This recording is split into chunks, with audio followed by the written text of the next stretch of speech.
sa inyong lahat. Ang dami natin. Amen. Yan. Mamaya dadami pa tayo. Jesus name.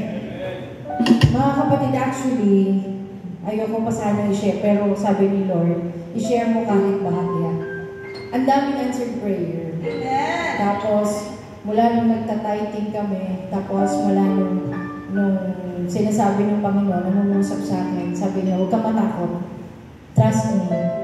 Sabi niya nga, di ba, sa Malakay, subukan niyo ako. Ang dami.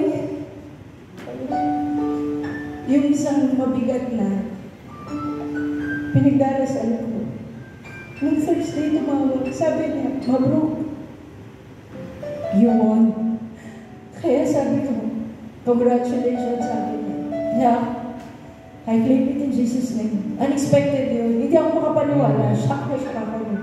Kaya sabi sa akin, tatawagan ka namin, pupunta ka sa opisina, at sasettle na natin lahat.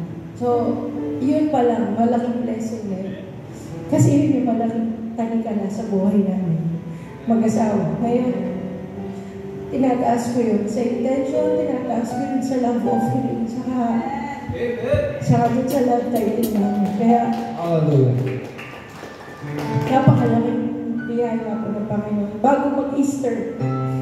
Kaya, salamat po, Lord. Kaya tinataas ko lahat sa iyong papuri, pasasalamat, at sa lahat ng ginagawa mo para sa amin. Sabi nga nila, I declare and I decree that door is opening for us in this ministry, in our careers, in our work, and in our lives. In Jesus' name. Amen. Amen. Amen.